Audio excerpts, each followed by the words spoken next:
Welcome to the BFF Report. I'm your host, Mike B, aka Phony. Today, we're talking about Evolve Stage 2 from Turtle Rock Studios. This game was released about a year ago. Some of you guys are probably thinking like, what's going on? Well, Stage 2 is the free-to-play variant. Basically, it's the free-to-play evolution, if you will, of the game to bring it, basically bring it back to life. This is actually not a story you hear very often. Typically, when games are released and they suck, or they get poor reviews, or they're missing content, or whatever, they die. They're done. I can think of a really great example right now, Titanfall, right? There's a game that came out, super fun combat, super fun whatever, unfortunately, lacking in content. And, you know, Turtle Rock had their own issues with DLC and all that stuff, which we'll go over in a moment, and of course other things. The gameplay was still fun. There was just a couple things that needed to be fixed, and it just hurt. It was too much hurt all at once, and they ended up basically just not performing very well. It was a game that came out in 2015 that was aight. That's pretty much what it boiled down to. But now, it stands a chance to be the game that came out again in 2016 and was definitely more than aight. Let's take a look. When Evolve was first released, it was praised as being a pretty good game, albeit a little bit shallow. But probably one of the biggest contributors to its downfall was the fact that it just simply had too much DLC. I mean, you look at the Steam list here of DLC and you're just like, how much of this game do I actually own right now? Well, thankfully, some people have made spreadsheets to break down what it was you were getting based on how much money you were spending. This is absurd. This is like the king of absurdity, actually. And there was absolutely no excuse for doing it this way. And everyone knew it, including Turtle Rock. And here's the thing, they owned up to it, okay? Now, not then, of course, but now with the release of Stage 2 and it going free to play. But for those of you guys who are new to the Evolve franchise, let's go ahead and talk about the actual game itself. So it is a 4v1. I just hit 10,000 steps sitting here talking with my hands. Hoo-hoo, dang. Now, anyways, it is a 4v1 setup where you have 4 hunters and you have 1 monster. And it's obviously all player controlled. You have bots that can jump in and out whenever a player DCs or rage quits, but that never happens, right? And the ultimate goal for the hunters is, of course, kill the monster. And for the monster is to either kill all of the hunters or destroy the power grid, supply thing, whatever, at the very end here after you reach Stage 3. So that's where Evolve comes from. You have a monster that starts off as a pretty fearsome looking beast, but as he goes around and kills things, he eats them, he devours them, he grows more and more powerful by evolving. And every time you evolve, you can choose to upgrade some of your critical abilities here, and then of course you become bigger and stronger and you can wreck more face. Now flipping over to the hunter side, you have Assault, Trapper, Medic, and Support. And within each of those classes, you have a number of characters that fill those roles. Each one has their own very specific abilities. You do not have the ability to class stack. Everybody has to choose one very specific role before they go in. And if you're a free-to-play player, you have one character that's available to you every week on rotation. So over the course of several weeks, you'll have an opportunity to pretty much play everything that's available to you if you were to go through and buy or earn the currency required to unlock everything. Or just buy the Founders Pack. Or all the above. Now, after you've settled on a class, you have to go through and select the perks for that class. The perks are generally small upgrades to things like, increasing jump height, or maybe if you're the monster, increases how fast you consume a corpse. So these are all small incremental upgrades, but of course they add up over time, and some of them in combination could end up being essentially what's a cookie cutter build, depending on which monster you have, because some monsters are monsters that run around on the ground. Some of them are highly mobile, or they fly, so perks are gonna apply differently. You don't want to have a jump perk on a monster that flies, right? Doesn't make any sense.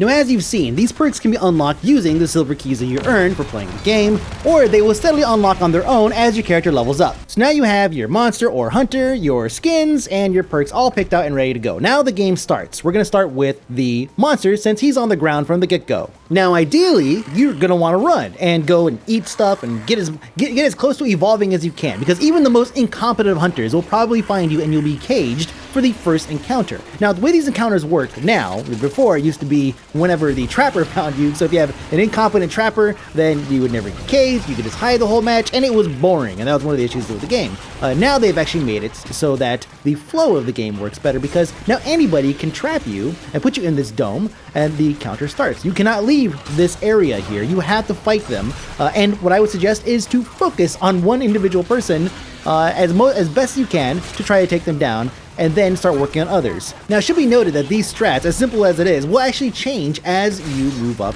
in levels. So if you're fighting a bunch of higher level hunters that are actually all together and coordinating, it's going to be very difficult for you because they will know that you're going to focus fire somebody. So they will switch and provide all support for that person, or they'll trap you using harpoons or whatever they have to keep you from moving around. But in general, up until you reach some of the higher levels, you can pretty much pick one guy and shove his head, arms, legs, feet, and pretty much whatever you have lying around up his ass. Now, every time you kill somebody or take a significant amount of damage, the timer for the dome actually reduces. So you want to engage with the hunters inside of the dome. You want to try to focus fire somebody and kill them so you can get out there into the wild, you can eat more stuff, and then continue to evolve.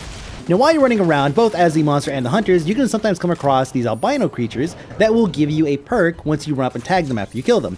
Sometimes it's as simple as a faster thrust increase, or as a monster, your armor will regen faster, stuff like that. Now, the cycle of running, eating, encounters, and evolving will continue until you get to level 3, in which case you can now target the power relay. You destroy that power relay, the game is over. The hunters lose. Unfortunately, they also know that's probably where you're going to be, so look forward to another encounter there.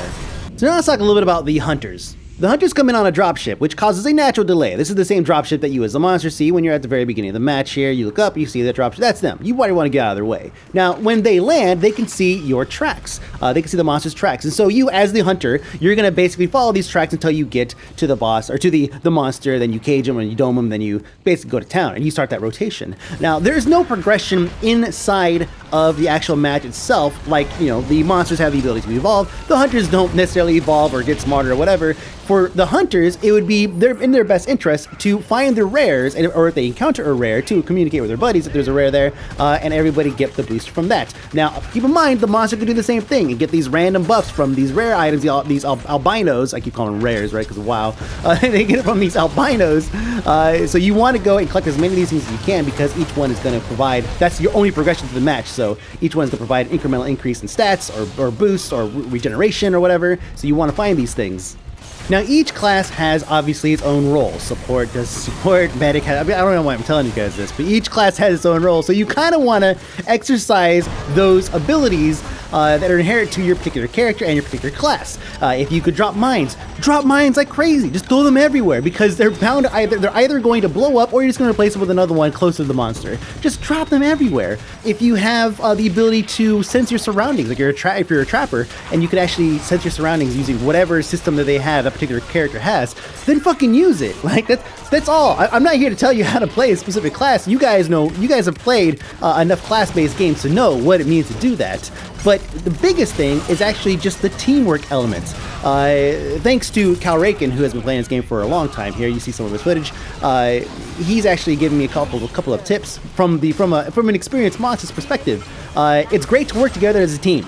It's not a good idea to stand together as a team, especially when you're face to face with the monster. A lot of monsters have AoE abilities, or they have cleave style abilities. Don't fucking stand next to each other holding each other's hands when this monster's coming through, like swinging his arms all over the place. You just don't want to be there. Now, speaking of communication, this is something that you don't necessarily have to have the voice comms enabled for. Again, sometimes it comes in handy, sometimes it's not worth your time, but thankfully, built into the game, there are tells that your player characters will automatically voice whenever there is a situation that needs to be addressed, or that needs to be communicated to the other team members. It could be, hey, I saw the monster, or hey, there's a trap over here, or hey, I'm stuck in a trap, which happens. There are natural occurring traps on these gigantic maps that they put out for these in these levels. So there are times you're gonna be running around and you're just gonna accidentally stumble across, stumble into a trap and you're gonna be stuck. Well, you may not have voice comms enabled, or the rest of your team may have it muted. Thankfully, your player character will say something. So my advice to you is, do not, unless you're in comms with somebody, don't immediately go through and mute the dialogue feature, because that has some very valuable information about everything that's going on. And imagine you have 4 players that are typically going to be, moving as a group, but also kind of spread apart. But they're going to be also feeding each other information through these voice tells. So keep that stuff available. Now, at the time of this BFF report, they actually have not put back in any kind of store or any kind of microtransactions for the game.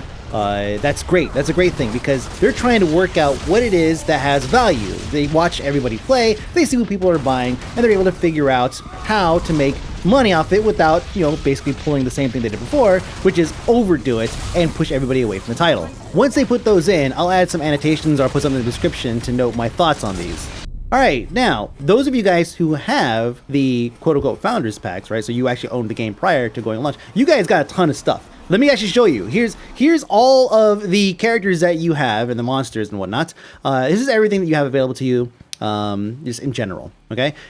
Now I'm gonna go and I'm gonna buy the game on Amazon. Fast forward next day. Okay. Boom. Now let's go ahead and put this code in. Go ahead and steal it, and voila. You see all the DLC added right there. You see all this stuff that appear right there. And this is just a basic Evolve pack. Cost me $15 on Amazon. Don't buy this shit on fucking G2A, okay? Don't be a douche. Then we relaunch the game. We look in the upper right corner. You see the silver keys, which is the in-game currency you collect by playing the game. It increases by a lot. That was actually a lot. And then you see that I pretty much have everything. Let's do it before and after, okay? Before. All right, missing all this stuff. And after. Before. After. Before. You want after. You just want after. It's a $15 investment in a game that you probably play more than the average $15 indie game. Seriously, guys. No, but seriously, you guys watch. I do plenty of indie for breakfast. Some of you guys complain about how many I do. Yes, you guys know there are plenty of games out there for $15 that don't give you anywhere near as much content as this game does. I mean, it's free, right? You can go get Evolve Stage 2 for free right now. Just go click, download, done. But it's still... For $15 for the Founders Pack, I actually thought that was a pretty good deal. I was a little skeptical at first, but my buddy Cal Rakin was like, yeah, you should just go ahead and get it. It's totally worth the money because you got all this stuff. And I was like, all right, cool. I thought I was going to get a couple champions or a couple of heroes or whatever, hunters. And then I got the game. They delivered Prime the next day and completely worth it. And now I feel like I missed out because there's like monster DLC, like premium copies of Evolve I could have purchased for an additional $5. But that's it. So please let me know you guys' thoughts below. I've actually logged several more hours after the recording the footage for this BFF report. So it's definitely a game that has longevity. A lot of games I'll record for the BFF report or for whatever, and then I'll end up dropping it afterwards because it's fun, and I can see that, you know, if I had time, I could probably dedicate time to it, but it doesn't really necessarily have priority. And in this case, I feel like Evolve definitely has priority. It's like right now in my life, it's WoW, and then it's Evolve, and then it's like a bunch of other stuff. So right now these guys are like neck and neck. That's it. So hope you guys enjoy the new music. I actually have a behind the scenes look at the music, or the making of. I edited the live stream together. It was like a 2-hour live stream where I basically went through and I created the actual new theme song that you hear here for the BFF report. And I chopped it all up to make it, a nice, quick, compact 30 minutes or so, for those of you guys who are interested in how this song came about and how we basically built it.